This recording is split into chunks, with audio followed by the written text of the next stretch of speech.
Hey there guys, what's going on? In today's best class setups in Modern Warfare video, we're slowly coming to the end of our massive list of balance changes. Today we are of course looking at the Scar 17, which received a boost to its aim down sight speed of about 1 frame, which has been discovered by people who are much smarter than me, which has always been a little bit slower than usual just with the way of force to set up your attachments.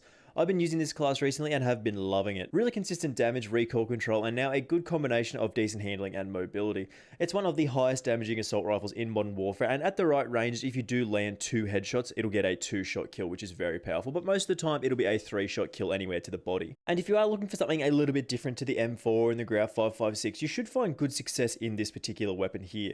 But just before we do get into this class setup here, let's try and get this video to 25 likes. If we do get this one to 25 likes, everybody who watches this video will be able to drop their first tactical nuke if you haven't already done so, just like me. Trust me, there is still one more balance changes that I do want to look at, so make sure you do subscribe with those notifications turned on so we don't miss any more of the upcoming videos. We did recently hit 1600 subscribers, which is super exciting. So let's talk about our newly buffed Scar 17 class setup here. Right, so starting off with our sidearm perks and grenade choices here, we'll go over them quite quickly because they are a little bit different to how I normally run my classes, and then we will jump straight into the attachments for the Scar. Our sidearm is of course the 50GS Desert Eagle because sometimes we need a little bit of extra oomph when finishing off targets. We have of course set it up like this with the compensator, the Forged Tack Enforcer, the lightweight trigger, the 13 round mags, and of course the stippled grip tape. Like I said, this is perfect for finishing off targets. Really easy kills with this. Like I think it's a 2-shot most of the time. With this specific class here, our game plan is to hold angles and play a little bit more defensively than we normally would, as we've got a slightly slower assault rifle than usual. We want to be running these 3 perks. Perk 1 is of course EOD, which is really important for not dying to those explosives, because when we're posted up on our various head glitches on all of these different ones on pretty much every single map in the game, we don't want to be removed by a simple grenade or explosive. Perk 2, we do have restock, which is a fantastic option for getting a new lethal and tactical every 25 seconds, and this does work in perfect combination with our third perk, which is of course shrapnel, which gives an extra piece of lethal equipment to watch your flank. This is a super powerful combination for posting up and defense all round. In the lethal slot, we normally roll with the C4, but for this specific class setup, we're going to be running the proximity mine, and it's fantastic for holding corners and angles like that, and is super effective on hard hat, which you will of course see in the gameplay. And the tactical is of course the stim shot, because getting that second or third chance per life is super powerful. Right, so as I said, the Scar received a buff decreasing its aim down sight speed, according to people, as I said, much more smarter than me, of about 1 frame, bringing it back into line with some of the other assault rifles. So here we have our very powerful Scar 17 class setup here with all of our attachments. We do normally show this fairly quickly at the start of the video, but I feel like we needed to talk more about our perks first. So for those of you who want to go knock out a quick nuke with this particular class setup, can do so straight away. I won't be doing that because I'm a bit of a bot. In the barrel slot, we do have the Forged Tack 17.2 inch LB barrel for the damage range, bullet velocity, and recoil control. The Forged Tack 20 inch does offer very similar bonuses, but the difference is basically you move a lot slower with the 20-inch barrel, and it's very comparable to like an LMG sort of movement speed when you do have this attached, so we've gone with the smaller option. Next, we do have the F-Tac collapsible stock for the movement speed and aim down sight speed. Again, we just want more movement speed bonuses and movement speed and aim down sight speed, all these bonuses to make us a little bit faster than we normally are. We do have the Commando foregrip for allowing us to maintain our horizontal recoil control while not reducing our aim down sight speed a little bit, which is really, really powerful. It does reduce our movement speed, but again, not too big of a deal. Next, I've got the 25 round mags because I have not unlocked the 30 round mags yet. Both seem to not have any noticeable change to our aim down sight speed at 60 FPS, even though it does say by default that it does decrease this. This is probably a bug and will eventually, I'm sure, get tuned to actually say that it does what it says that it does. But for now, 30 is better than 25. So once you unlock the 30 rounds, it's one of the later unlocks. You can just use that instead. And of course, lastly, we do have the stippled grip tape just for the aim down sight speed and sprint to fire speed. This really does help us get our sights up more quickly. With these attachments, we get a great combination of damage, range, decent recoil control, and decent handling and mobility. I've been using this class recently and it absolutely wrecks people. Based on the damage profile, as I said, if you are landing 2 headshots, you'll get a kill very, very easily. And of course, if you're aiming at the body, you'll get 3-shot kills most of the time, which is super, super powerful. If you are dropping out of the video at this stage, I do appreciate you stopping by. Thank you very much for doing so. But for the rest of you, we're going to jump into some gameplay with this Scar 17 class setup with some tips for the weapon and of course some tips on the brand new map Hard Hat. Alrighty, so what are we thinking about on Hard Hat? We want to be chucking down our proximity mines on corners like this one here, just to basically cover our back, especially on headquarters, which is super important, to just sort of be able to control the flow of enemies, which is really important. And particularly on this map, you just got to sort of watch your flanks all the time. Because of the spawns, you just have to keep consistently turning around, checking what's behind you, making sure there is no one behind you, because typically there will be, based on... I think the spawns are actually a little bit different on this particular map, just based on pure feel alone. But mostly with the Scar, we haven't even fired a single bullet yet at anyone, and we're going to be getting a couple of nice little kills here. People round the corner. Just a second, come on. You can see the shadows there before they come around the corner, pick up a nice little double there. This class is basically all about accuracy and hitting those shots, because once you do hit those shots, you'll get a 3-hit kill pretty much every single time. Coming through the tunnel here on hard hat, through the middle, we're basically just looking for picks here. We've got a bind behind us pretty much all the time. We hear it go off and we get an easy kill there. Again, a little bit unfortunate with the reloading there again. But one of the things I like about hard hat is just how well designed it is. Basically, it's just a big circle with 3 different lanes. But probably one of the things that people don't complain about on this map is just...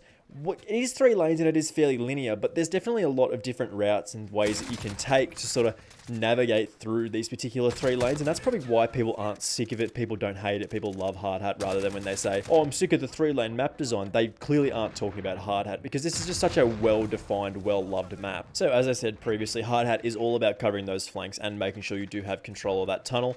So it's a decent idea to at least chuck 1 proximity mine there pretty much all the time, just to sort of cover behind you and just sort of watch your back most of the time. It's pretty important, because you will get flanked on this map if you're not paying attention. If you don't wait for the spawns to rotate and you get caught out, you will get flanked. It's just a big circle, and you just got to wait for people to come out. On the right hand side here, we do manage to take this guy down, come back up into the construction site. We're sort of just playing very defensively here again, waiting for more people. Again, we want to have a proximity mine next to the tunnel, and we're very slowly sort of moving up through the construction site.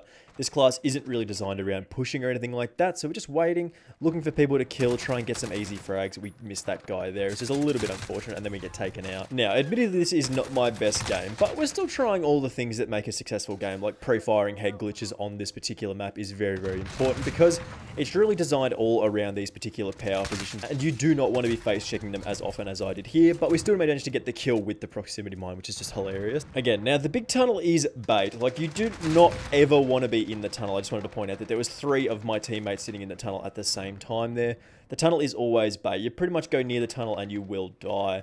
It's also very important that on hardpoint, I said headquarters earlier, but it is hardpoint. You do want to be taking up those good positions, making sure people can't get to the hardpoint before you do, to take control of it, get those extra points, and sometimes those free kills when people just sort of walk out into the open into your gun, pretty much. We get a little bit lucky there with that kill. We sort of want to back off, and unfortunately we do get taken out by the explosives again. At this point, we do really want to get a little bit of a kill streak going, which is a little bit unfortunate since we haven't got actually that many kills yet, but we do get going a little bit here. Again, we're faced with another lot of enemies here. Get a cheeky little double kill on these blokes here. There's a lot of power in this particular class setup with this specific weapon. It's very well designed. Like, it's pretty well balanced around having a small magazine, but dealing decent damage per bullet. Again, just making sure we got our back covered. We're going to move towards the hard point. Just sort of control it pretty early on. Make sure we've got proximity mines in place, and then just sort of hold the angles that aren't covered by anyone. Because this side of the map, at the moment, they're probably going to spawn that side eventually. Like, if they do die over on that hard point over there, they should be spawning on the other side of the map near the construction site, because there's nobody over there at the moment. So we want to have proximity mines in place to make sure that we don't die here. Again, we do have one on the tunnel, but there is a sort of teammate there, so we don't have to worry about that too much. So they should be spawning in the other construction sites, so to our right now, and maybe in towards the mid-tunnel as well. Just got to make sure we're covered from pretty much all angles. Pick up a nice little frag a few seconds ago. Not too bad. We'd see another dude coming, but we can cover that with a prox mine. Again, just another little guy coming from the mid-tunnel, which again, apparently we did get a kill with a C4 there. Don't know what happened, but, you know, you take him. And again, there should be people coming from mid, so we just want to be able to just keep that covered, make sure we are able to watch all sort of sides at the same time. I don't think our prox mine is still over on the ramp on the other side, but we're not being pushed from there at the moment because our teammates are coming from that way. We are going to rotate out here and try and get towards what I believed was the next hard point, but it wasn't. Pick up a nice little double kill there. Always got to watch these head glitches, man. Just every time you might think that somebody is going to be in a position, they probably are going to be there. Like, you should always check down right and then check left on this particular map. Have something to cover you and just wait it out, basically. Do pick up a nice little kill there on the guy with the prox mine. again, come down to the tunnel. We're on a little bit of a streak here, mostly just proximity mine kills, but, you know, we're doing work.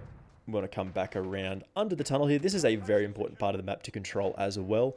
Basically just making sure that there is a prox mine down here. This is a neat little trick. Chuck the ammo box down, chuck the prox mine down, and as well, you'll just make a very large explosion. I don't think anybody walks into it in this particular game, but it's a good little tip there, and it's a good little trick to guarantee a kill list. Even if someone does manage to duck under your prox mine, you'll still get the kill most of the time. Again, very important that we pre-fire these head glitches here, particularly the one surrounding the little dump truck there.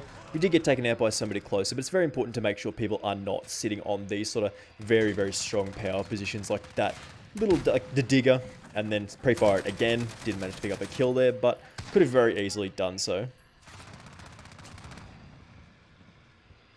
This is not my best game by any stretch of the imagination, but it does show the actual power of the Scar. Just walk out in the middle open and just die. Not super good play, but again, we are just covering our backs here. We just want to make sure that no one's flanking up behind us and sort of making sure we can sort of rotate the other way when we do need to. Make sure there's a proximity mine always behind us and then push on, basically. Do manage to get the win here. Not our best game. I think we went like 22-5 or something like that, but we'll have our final thoughts on the gun here very soon. So this is everything that we do have in our overpowered class setup with all the perks, grenades, and of course the sidearm option. These are the attachments that we've chosen for our Scar 17 with the Forge Tack, the F-Tack collapsible, the Commando foregrip, the 25 round mags, and of course the stippled grip tape. I think this is more of a viable option to compete with some of the other assault rifles in the game now.